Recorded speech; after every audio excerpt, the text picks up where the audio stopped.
Como eu disse no início, eu quero falar hoje um pouquinho a respeito do nosso coração, meus irmãos. Então abra suas Bíblias na segunda carta de Pedro, capítulo 1.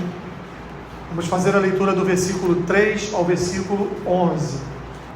Quero inverter a ordem nesta manhã, quero orar antes de ler a palavra. Senhor, ao abrirmos a Tua palavra, nós temos a certeza de que receberemos de Ti a Tua voz.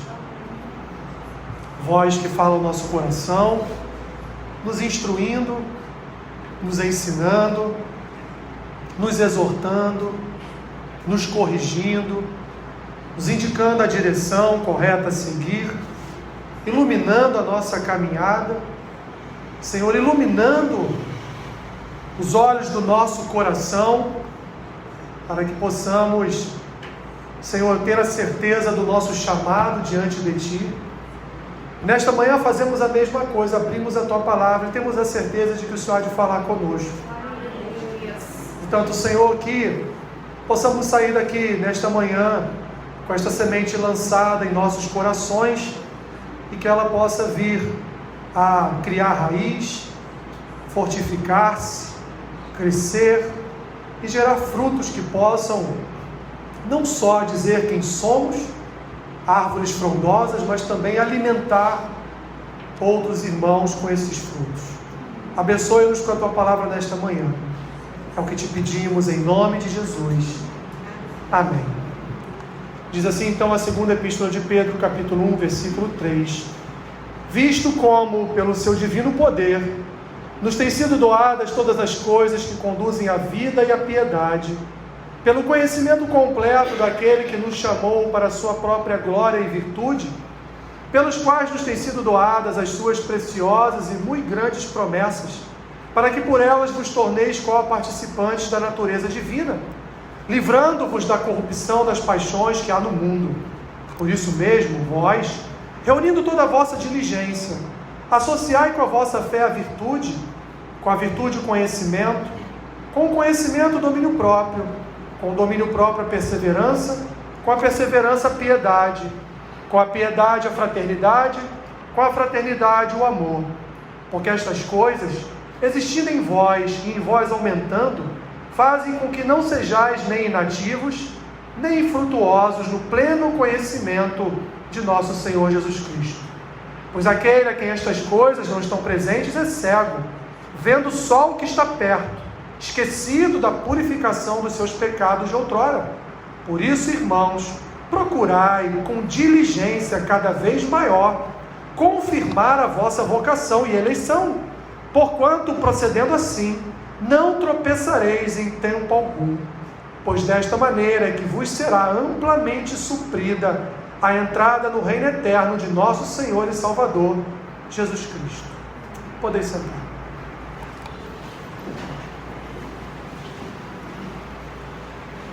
Queridos, o que é vida cristã? Será que vida cristã é ser parte, é ser membro de um corpo, de uma igreja? Será que vida cristã é estar presente na igreja em todos os cultos? Será que vida cristã é estar fazendo a obra de Deus? É estar servindo ao Senhor em algum ministério da igreja? O que é, meus irmãos, verdadeiramente a vida cristã? Eu quero ver aqui na minha mente agora, quero trazer uma ilustração aos irmãos do que é a vida cristã. Creio que todo mundo aqui já viu uma caixa de força, né? Todo mundo tem na sua casa uma caixa de energia, onde você tem vários disjuntores ali. Cada disjuntor com a sua função, né? Tem o disjuntor lá de casa está bem embolado. Tem um que está escrito quarto, quando você desliga a sala que desliga. Está meio assim, meio doido, né? O eletricista que esteve lá não era muito bem nas ideias, não. Mas ainda bem que tem um geral, você pode ligar tudo no momento de perrengue, né? Mas o que é uma caixa de disjuntores, de energia lá na sua casa? Você tem um geral, e quando você desliga ele, acontece o quê? não tem mais energia na sua casa. Ele desliga toda a entrada de energia na sua casa e você não liga mais nada. Mas tem aqueles disjuntores específicos. Aqueles que você desliga o quarto, a sala, só os ar-condicionados, né? Só a geladeira, ou só a máquina de lavar, porque nos últimos dias tem se feito disjuntores específicos para alguns utensílios domésticos, né? Algumas máquinas domésticas. Olha para o disjuntor e olha para a sua vida cristã. Se Deus algum dia resolver desligar tudo, meus irmãos, o que acontece? Vai dar ruim, né? Quem nós somos ali na caixa de disjuntores? Nós somos os pequenos disjuntores. Deus, ele é o geral. Quando o geral falha, Deus não falha, mas estou dizendo, quando o geral falha, sua casa fica sem energia, não é isso? No nosso caso é diferente, porque quem falha somos nós. Os disjuntores menores que de vez em quando queimam, mas o disjuntor geral está lá, firme e forte, cedendo o quê? Energia, poder. Ele está ali, cedendo tudo aquilo que os outros disjuntores precisam para fazer toda a casa funcionar. O que é, portanto, a vida cristã, meus irmãos, é a mesma coisa que os disjuntores pequenos realizam em relação ao grande. Eles são coparticipantes daquela energia que é distribuída. O que é a vida cristã? A vida cristã é a nossa coparticipação no poder e na natureza divina. Vida cristã não é ser membro do corpo de Cristo, embora quem tem vida cristã é membro do corpo de Cristo. Isso é, inclusive, essencial para que você tenha uma vida cristã. Porque a brasa fora do braseiro se apaga. Os churrasqueiros aí, que o pessoal do churrasco que sabe, né? Da mesma forma, meus irmãos, nós olhamos para o Senhor como o doador principal desta energia, deste poder que nos conduz, nós os disjuntores, a manifestarmos o que entre nós? Esse poder, essa autoridade. Vida cristã, portanto, meus irmãos, é uma vida de coparticipação no poder e na natureza divina. Quem não participa do poder de Deus e da natureza divina de Deus, não tem vida cristã. Pode estar na igreja, pode ser membro do corpo, pode participar das obras, dos ministérios da igreja, mas se a sua vida cristã, ela não for coparticipante com o poder e com a natureza divina, você está morto espiritualmente. Você é um disjuntor queimado. Sabe para que serve? Para nada.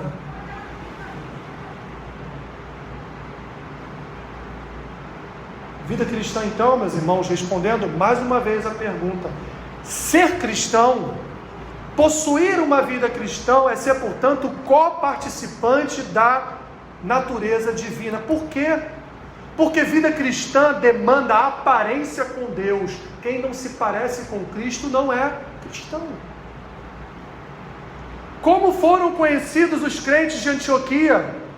Aonde nas Escrituras aparece pela primeira vez esta palavra, e eles são cristãos? Através daqueles que foram em determinado lugar pregar a quem? A Cristo. Cristão significa pequeno Cristo. Ou seja, alguém que exala a aparência com Cristo, alguém que tem o perfume de Cristo, alguém que quando você fala com aquela pessoa é como se você estivesse falando com o próprio Senhor, porque aquela pessoa é uma pessoa cheia de graça, cheia de amor, cheia de cuidado. Não há nela um espírito de facção, divisão, violência, expurgo.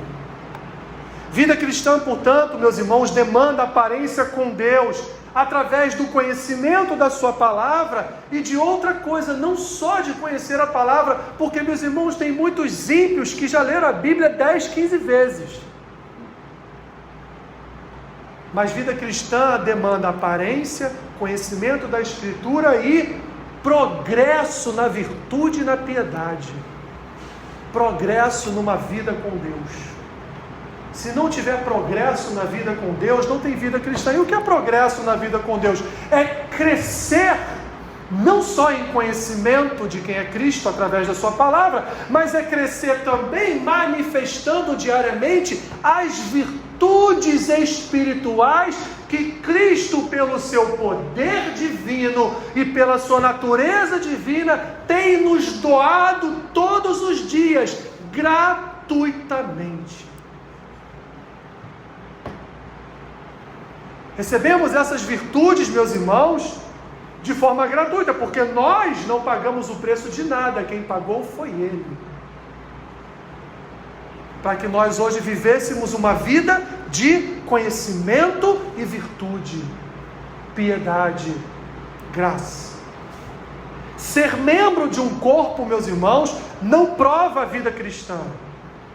A vida cristã, ela não é um clube de compras, ela não é uma associação clubista. Embora muitos hoje usem a igreja como um Rotary, né? Mas a igreja não é um Rotary. A igreja não é um lugar de associações para fins privados e particulares, não.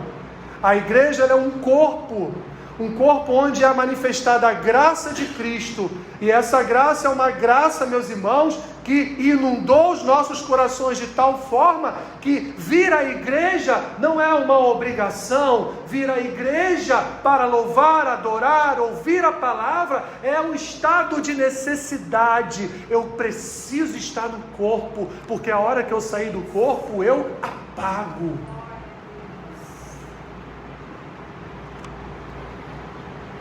Há um tempo atrás surgiu um movimento, há uns 10 anos atrás, surgiu o movimento dos desigrejados. Irmãozinhos que se decepcionaram com pastores, com irmãos que estavam magoados, ofendidos, fundaram as igrejas nos lares, porque foi assim que Atos começou, com as igrejas nos lares.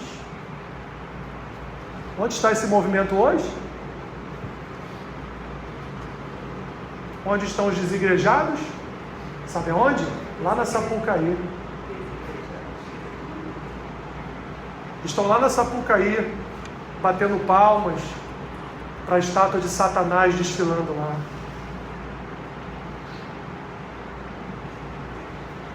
Meus irmãos, o Evangelho tem sido anunciado por muitos como um movimento de bem-estar pessoal, onde o que importa é a pessoa ir ao culto e ouvir uma palavra em que ela se sinta bem, em que afague o ego dela, em que cubra os seus pecados, em que ela receba um carinho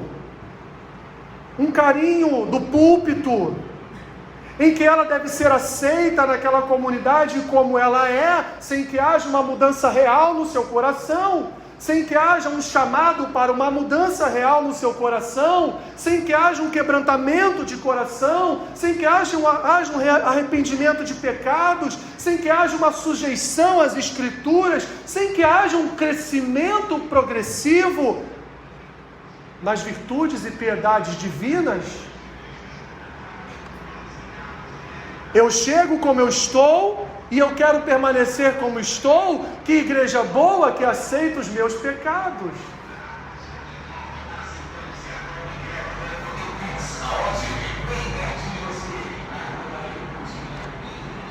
Mas o Evangelho, meus irmãos, em toda a história da igreja, o Evangelho sempre foi um escândalo para os pecadores. Em toda a história da igreja, o Evangelho escandaliza. Escandaliza por quê? Porque o Evangelho confronta, o Evangelho aponta para um novo e vivo caminho, sem as mazelas da minha alma, sem as minhas virtudes pecaminosas. O Evangelho não faz negócio com o pecado, o Evangelho não faz escambo, meus irmãos. O que o Evangelho faz é mudar o coração do homem. A palavra de Deus não é ministrada para bem-estar. A palavra de Deus não é ministrada para cobrir os meus pecados, esconder as minhas mazelas, mas a palavra de Deus, meus irmãos, ela é pregada para manifestar a santidade de Deus na igreja e dizer: precisamos confessar nossos pecados e nos arrependermos dos nossos pecados. É assim que se dá o início, o processo de regeneração, de conversão. Eu chego como eu estou, sujo, mas eu não permaneço naquele estado, pois a roupa da sujeira é retirada de mim e são colocadas sobre mim novas vestes. Como diz Paulo em Romanos, capítulo 1, o Evangelho é poder de Deus. E quando o poder de Deus desce, meus irmãos, sobre alguém, não há como a pessoa continuar a mesma. Só continua o mesmo aquele que não experimentou do poder de Deus.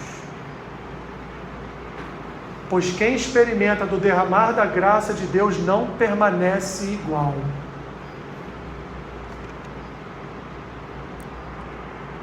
Alguns chamam essa segunda epístola de Pedro como a literatura de heresia. E por que literatura de heresia, meus irmãos? Porque era um tempo de muitas heresias. Um tempo de muitas mensagens, diferente do nosso, né? Um tempo de muitas vozes proféticas, entrando sorrateiramente pela igreja, alcançando corações daqueles que ainda não haviam recebido de fato o poder de Deus nos seus corações. Pedro então escreve essa segunda parte da sua carta, que é a sua segunda epístola, para combater as heresias. A preocupação principal de Pedro aqui, meus irmãos, não era mais com as perseguições, pois na sua primeira carta ele falou sobre as perseguições. Na sua primeira carta ele exortou o povo a confiar, a permanecer fiel, mesmo sendo perseguidos. Mas agora Pedro está dizendo: olha, que bom, vocês permaneceram fiéis à perseguição, vocês estão aí permanecendo de pé diante de toda essa perseguição, mas vocês precisam agora progredir, porque é um outro tipo de perseguição que está sendo implementada agora e dentro da igreja, que são as heresias. E como combater as heresias? Como combater, meus irmãos, modismos como o dos desigrejados, modismos, meus irmãos, que afetam a fé do povo de Deus, implementada por falsos profetas. Como combater isso? Pedro então vai ensinar como combater. Pedro vai em toda a sua segunda epístola trabalhar com o coração, ou seja, com a vida cristã, e vai dizer a partir do versículo 16, aqui do capítulo 1, eu não vou fazer a leitura, estou só falando da referência. A partir do versículo 16 ele vai falar: olha, as escrituras são superiores a qualquer palavra de homens. Recebeu a palavra de homem? Confere na escritura. Recebeu a palavra de um homem que não é aqui do nosso grupo apostólico? Não foi Paulo que disse, não fui eu que disse, não foi Tiago que disse, não foi João que disse. Olha, preste atenção no que nós já dissemos a vocês, e confronte o que você está ouvindo com o que já foi dito.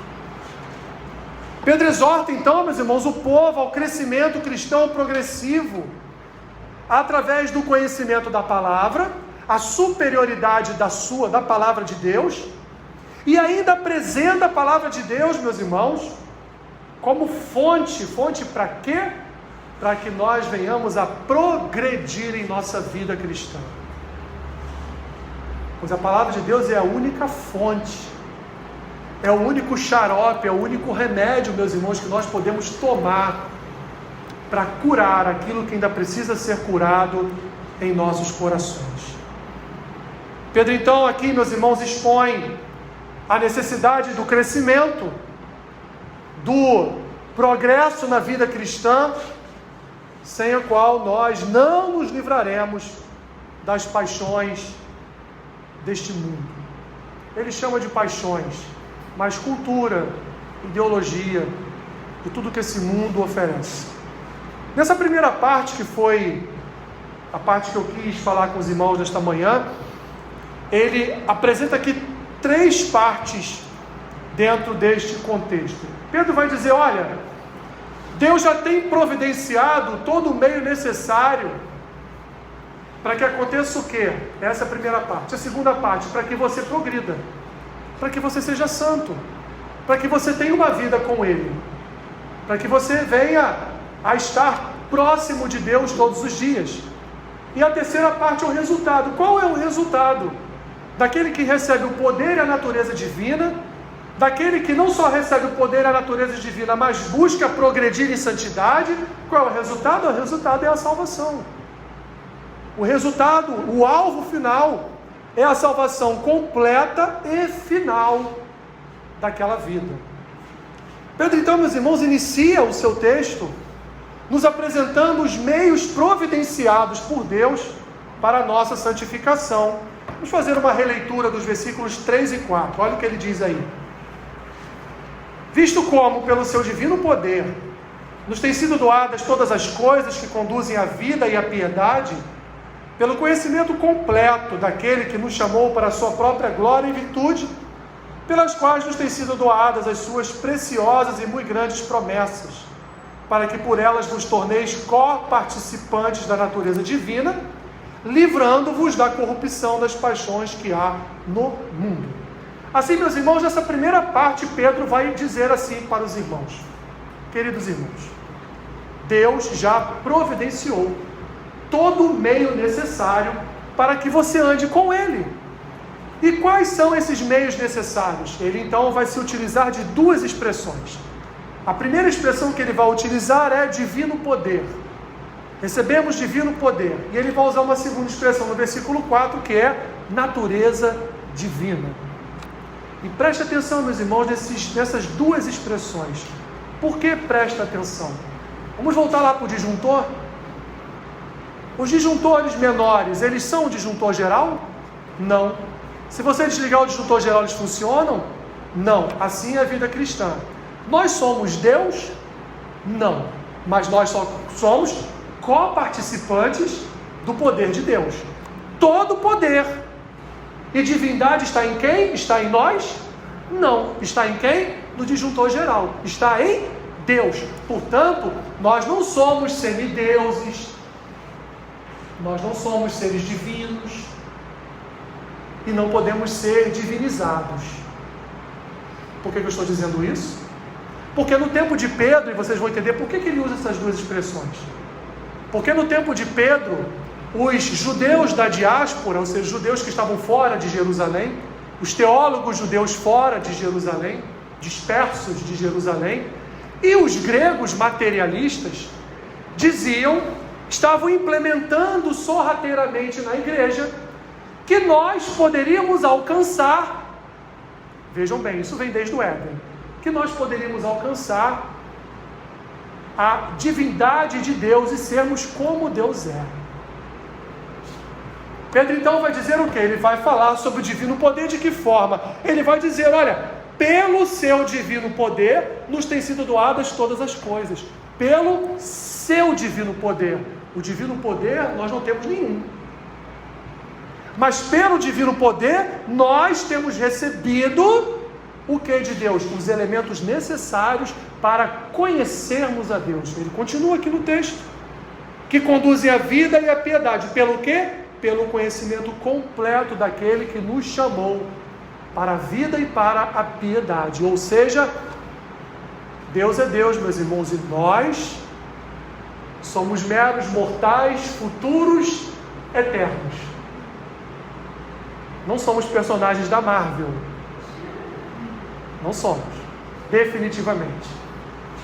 Portanto, temos recebido de Deus então, meus irmãos, através do seu divino poder, tudo aquilo que é necessário para nos conduzir à vida e à piedade. Recebemos através de quê? Através do conhecimento da sua palavra. Meus irmãos, não há como sobreviver no Evangelho, não há como sobreviver na igreja, não há como sobreviver como crente, se não for através do conhecimento das Escrituras.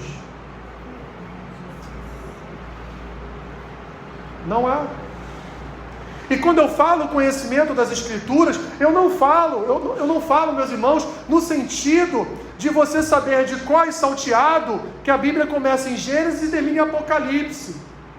De você dizer para mim a ordem correta de todos os livros bíblicos. Eu não falo disso. Conhecimento bíblico é aprofundamento nas Escrituras. É conhecer a quem nós servimos. É conhecer todas as histórias que transmitem a nós a graça de Deus, que transmitem a nós até mesmo os pecados que cometemos atualmente, nos exortando a corrigir o nosso caminho, a nossa caminhada.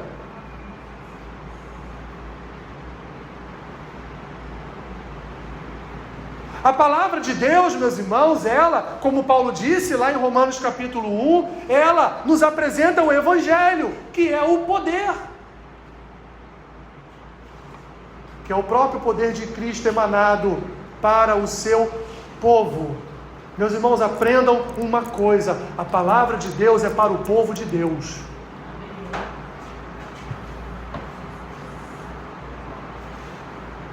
A palavra de Deus não é para o ímpio.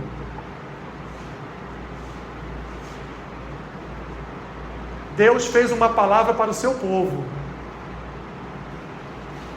Quando Deus manda Moisés escrever, Deus manda Moisés escrever para quê?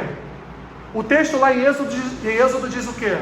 Moisés escreve para que as outras nações venham me conhecer. É isso que Deus fala para Moisés? Deus fala para Moisés: escreve, porque no futuro seus filhos vão precisar saber tudo o que aconteceu. Quando o ímpio recebe esse derramar da graça de Deus e é convertido, regenerado, as Escrituras passam a servir para ele. A palavra de Deus é antes de tudo para o seu povo. O povo de Deus tem por obrigação santa e irrecusável conhecer as Escrituras. O crente que não conhece as Escrituras não é crente.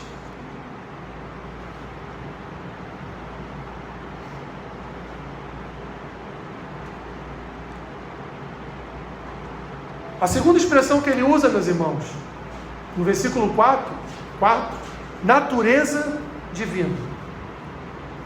Pedro vai nos apresentar, já cutucando lá a galera, os judeus da diáspora e os gregos.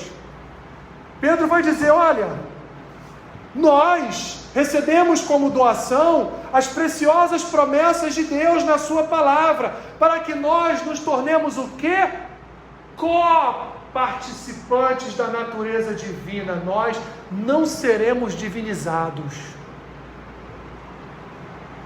Nós seremos co-participantes da natureza de Deus, ou seja, Pedro nos apresenta a possibilidade de participarmos da natureza santa de Deus, através de quê? Mais uma vez, através das promessas. Onde estão as promessas de Deus?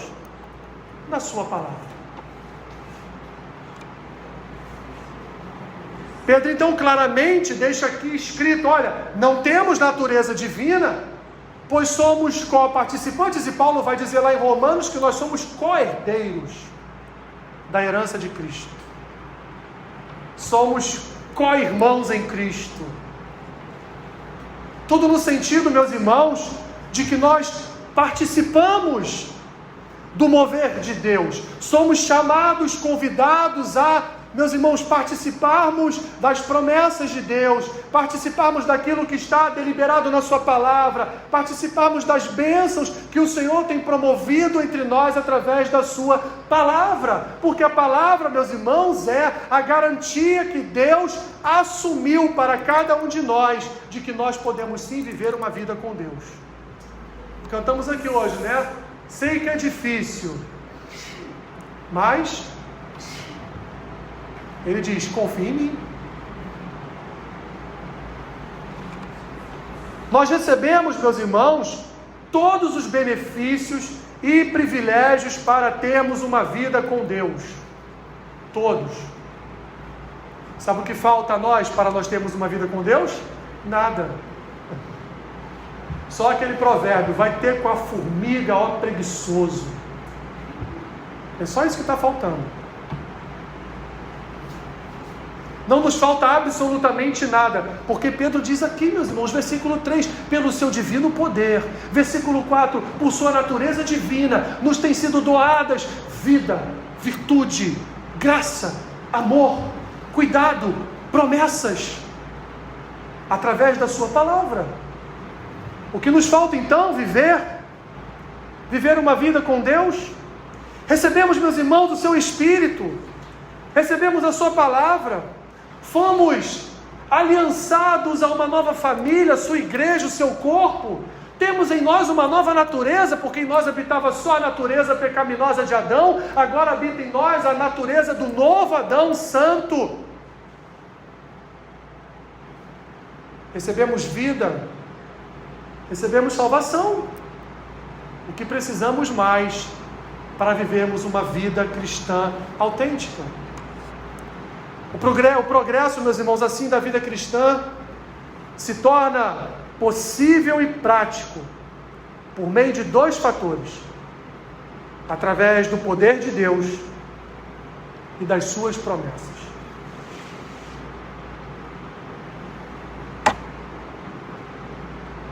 Em segundo lugar,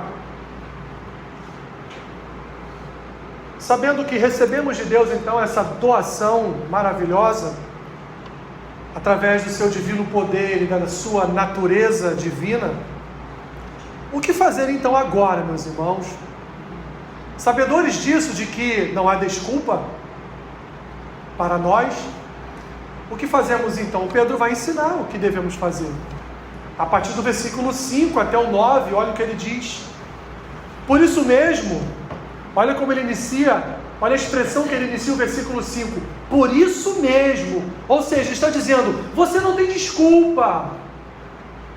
Você não pode dizer que não tem como, que é impossível, que eu nunca vou conseguir. Não tem como, meus irmãos, está aqui. Por isso mesmo, vós, reunindo toda a vossa diligência, ou seja, diligência, atenção, empenho, dedicação, deixando de ser negligente, associai com a vossa fé a virtude, com a virtude conhecimento, com o conhecimento domínio próprio, com o domínio próprio a perseverança, com a perseverança a piedade a fraternidade o amor. Por quê? Porque estas coisas existindo em vós e em vós aumentando, fazem com que não sejais nem inativos, nem infrutuosos no pleno conhecimento de nosso Senhor Jesus Cristo.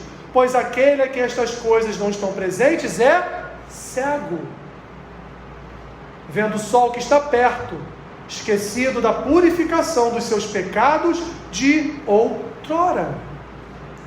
Meus irmãos, Pedro está aqui fazendo um convite ao zelo. Ele está dizendo, não basta nascer de novo, não basta mergulhar numa piscina de batismo e tomar um banho, não basta nascer de novo, é necessário crescer.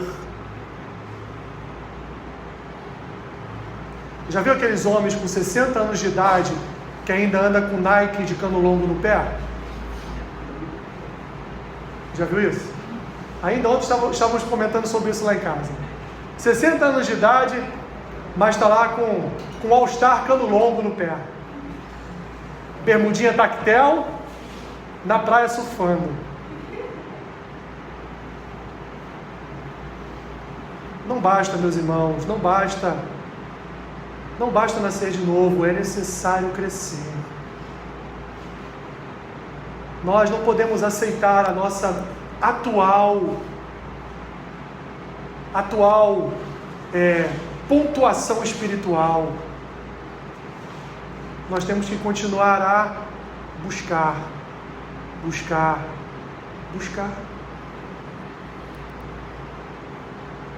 O cristão inativo e negligente não cresce. Vida com Deus, meus irmãos, é uma vida de perseverança. E Pedro aqui apresenta a nós características, virtudes, marcas de uma verdadeira vida cristã. É uma vida de fé, de virtude, de conhecimento, de domínio próprio, de perseverança, de piedade, de fraternidade e de amor. Romanos capítulo 12, Paulo vai nos apresentar mais virtudes espirituais. Porque os apóstolos estavam, meus irmãos, não estavam tão preocupados com perseguições. Aliás, às vezes eu acho que Paulo era até meio masoquista, gostava de uma perseguiçãozinha, né? Se alegrar em apanhar não dá, né, meus irmãos? Tem que ser muito masoquista, né? Mas não é, ele entendia que aquilo era necessário sabe para quê? Para fortalecer a nossa fé. Era necessário porque ele era um exemplo, embora apanhasse, fosse chicoteado, tivesse até que fingir de morto em determinado momento, para não baterem mais nele, para deixarem ele em paz. Paulo perseverava nas doutrinas, perseverava nas virtudes. Paulo buscava sempre progredir na sua vida espiritual. E meus irmãos, quem entre nós tem uma vida espiritual como Paulo teve? Aquele que é pecador, levante a mão. Não temos, meus irmãos. Até porque no tempo dele era necessário mesmo aquele tipo de vida. Nossa vida hoje é muito confortável. Se o ar-condicionado não funciona, está calor. Se ele funciona muito, está frio. Se fica mais de meia hora sentado no banco, o banco machuca. Estou com sede. Nossa vida cristã é muito confortável. Muito confortável. Cada virtude, meus irmãos, se vocês perceberem, eu não vou falar sobre elas, porque esse não é o intuito. Cada virtude aqui desenvolve a próxima. É progressivo. Tanto é que termina no amor. Crescemos e progredimos desta forma. Deus já nos garantiu, meus irmãos, essa possibilidade de manifestar cada uma dessas virtudes. Cada uma delas.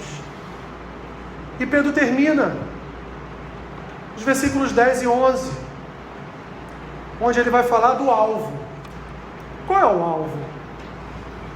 Recebi de Deus, vou agora, com essa doação divina, vou buscar coparticipar da natureza divina também, através das promessas da sua palavra. Vou buscar a fé, a virtude, o conhecimento, a perseverança, a fraternidade, o amor e tantas outras virtudes. Vou buscar crescer em cada uma delas. Para quê? Para que no final, quando o meu Senhor vier me buscar, Ele me separe junto com os da direita e diga para mim: vinde a mim, bendito de meu Pai. Por isso, irmãos, procurai com diligência cada vez maior confirmar a vossa vocação e eleição, porquanto procedendo assim não tropeçareis em tempo algum, pois desta maneira é que vos será amplamente suprida a entrada no reino eterno de nosso Senhor e Salvador Jesus Cristo. Não há outra forma, meus irmãos. E Deus é tão bom que Ele sabia: se eu deixar eles sozinhos tentarem fazer isso, não vai dar certo. Então eu vou doar minhas virtudes, vou doar a minha vida, vou doar a minha piedade, ainda vou escrever uma palavra, para que seja uma palavra de orientação, para que seja uma palavra de consolo, de conforto, para que seja uma palavra que venha renovar a fé, para ser uma palavra que vai ajudá-los a perseverar, porque se eu deixá-los, eles não vão conseguir. Eles não vão chegar ao alvo principal. Pedro não está, meus irmãos, não está ensinando que a nossa salvação deve ser obtida através de boas obras. Não é isso que Pedro está dizendo, para que não haja confusão. Mas ele está nos lembrando de que precisamos desenvolver o caráter de Cristo. E desenvolver o caráter de Cristo é, por consequência, realizar boas obras. Mas não são essas boas obras que vão nos salvar, mas sim o prazer, o amor em nossos corações de cada dia buscar uma nova posição de aparência em Cristo. De buscar em Cristo essa posição de estar não só mais próximo, mas mais parecido com Ele a cada dia. Pedro não está também com isso dizendo que em algum momento nós não vamos falhar. Mas, meus irmãos, ele nos assegura que uma posição espiritual mais robusta quanto às nossas escolhas e desejos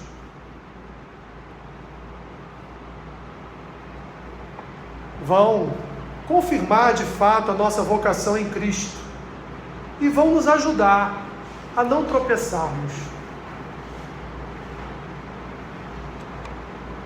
O que Pedro quer é que o povo entenda que há um chamado final para as suas vidas, um chamado final para a salvação e vida eterna com Deus.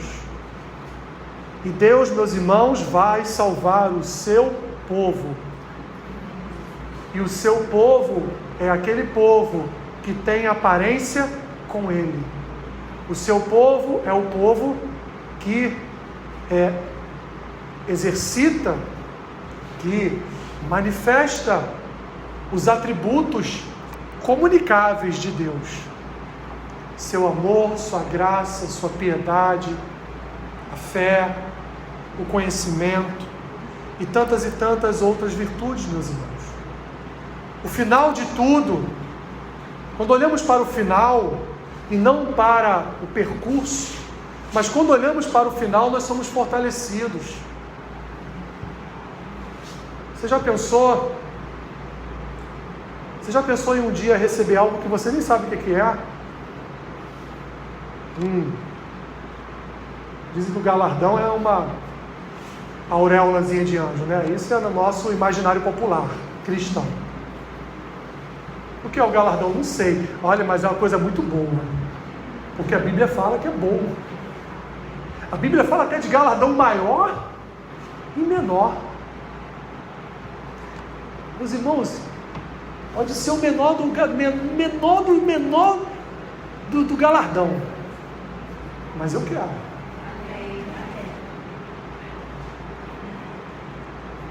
Mas, se quando Cristo voltar, Ele olhar para mim, e eu não estiver refletindo como num espelho a imagem dEle, eu não receberei galardão nenhum.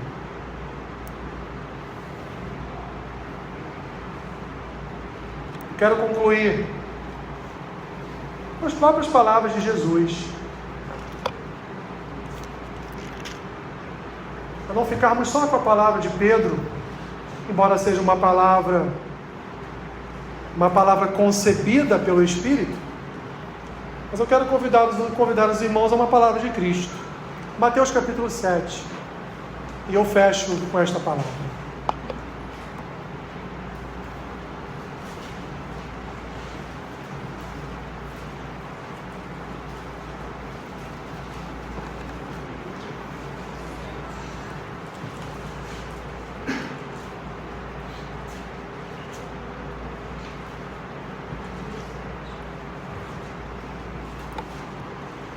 Jesus vai falar de um aspecto, de algo específico. Ele está falando aqui de falsos profetas. Mas da metade do texto em diante, ele alarga o conceito.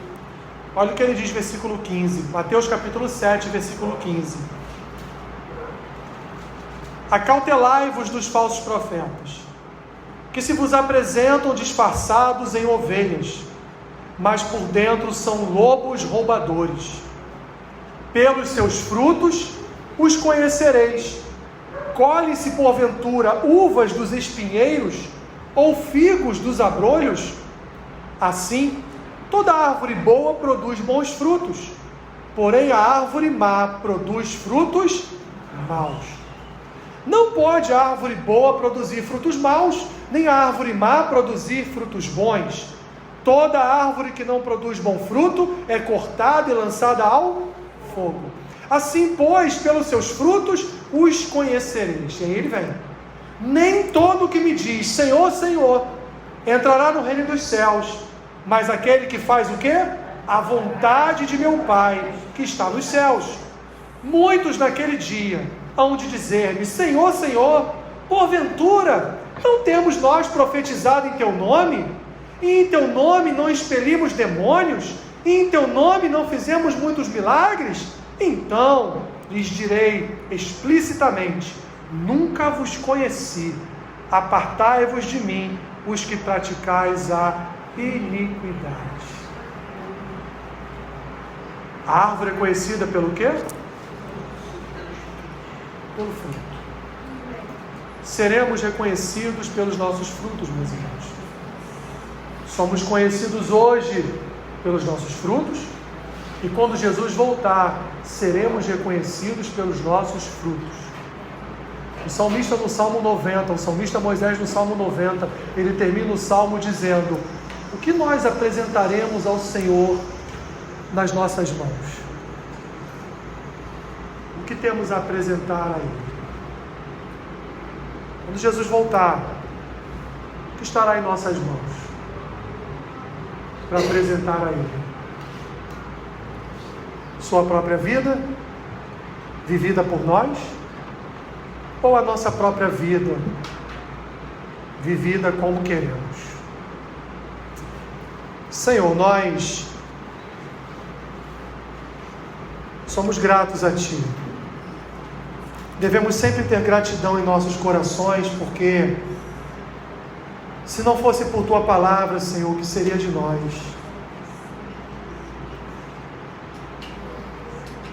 Através do Teu divino poder, as Tuas promessas nos foram apresentadas, estão diante de nós, e para podermos ser participantes desta Tua natureza divina, precisamos, Senhor, conhecer a Tua palavra, mas não só conhecer, mas também executá-la todos os dias em nossas vidas, de forma a manifestarmos o Teu poder, a Tua graça, de forma, Senhor, a sermos reconhecidos como cristãos, manifestarmos a Tua luz, como o Senhor mesmo disse no Sermão do Monte, ser sal e luz nesta terra, manifestarmos e refletirmos o Teu caráter. Nos ajude, Senhor, como igreja, como corpo, mas também a cada um de nós como vidas individuais que andam na Tua presença. Nos ajude a manifestar cada uma dessas virtudes aqui estabelecidas por Pedro e tantas outras descritas na Tua palavra. É difícil, Senhor, como diz a canção, mas confiamos em Ti, confiamos na Tua palavra, confiamos no Teu poder e confiamos que já recebemos de Ti tudo aquilo que é necessário para andarmos não só na Tua presença, mas para também andarmos em aparência com o Senhor. Ah, Senhor, nos use, usa a Tua igreja com poder, usa a Tua igreja com autoridade, perdoa os nossos pecados, Senhor, sara as feridas da nossa alma, lança por terra toda amargura, toda cólera, toda ira, todo desejo de vingança, tudo aquilo, Senhor, que não pertence às virtudes que o Senhor já tem nos concedido através do poder da Tua palavra. Nos dê um coração como o do Senhor. Cria em nós um coração como o Teu, Senhor. Ó, Senhor, em nome de Jesus, não somos melhores que Davi, não somos melhores que Moisés, não somos melhores que Jacó, não somos melhores que Paulo, melhores que Pedro, muito pelo contrário, Senhor. Mas se esses homens dependiam da Tua graça, se esses homens dependiam do Seu poder, se até esses homens, Deus, que o Senhor levantou para escrever a Tua história através dos séculos, precisaram, Senhor, do Teu perdão, precisaram da Tua graça, precisaram de transformação em seus corações, Quem somos nós, Senhor? Quem somos nós para não sermos transformados pelo poder do Teu Espírito? Ah, Senhor, ajuda-nos, ajuda a Tua igreja, pois sabemos que o Senhor quer nos usar, mas o Senhor não usa vaso rachado, Senhor. O Senhor quebra e refaz. Nos refaz, Senhor. Nos refaz, Senhor. Não queremos ser como colchas de retalhos, ó Deus. Não queremos ser como peças retalhadas. Nós queremos ser inteiros em Tuas mãos, santos em Tuas mãos, puros em Tuas mãos, para que o Senhor venha nos encher do Teu vinho novo, para que o Senhor venha nos encher do Teu vinho novo. Nos usa, Senhor, nos refaz e nos usa, como vasos na mão do oleiro, nos refaz e nos usa. Se estamos mortos na Tua presença espiritualmente, Senhor, faça como o Senhor fez, sopra do Teu Espírito sobre esses ossos, Senhor, e dá vida. Sopra do Teu Espírito sobre nós, Senhor, e nos dá vida, nos traz de volta a vida, vida em abundância com a Tua presença, em nome de Jesus, em nome de Jesus. Liberta os nossos corações das preocupações desse mundo, dos terrores e dos medos impostos por este mundo. Livra os nossos corações das atrações deste mundo, Senhor, dos manjares desta terra, das aparentes delícias desta terra, e nos fortaleça na Tua presença. Alimente-nos com a Tua palavra, com a unção do Teu Espírito, com o Teu divino poder e com a Tua natureza santa. Em nome de Jesus. Em nome de Jesus. Amém.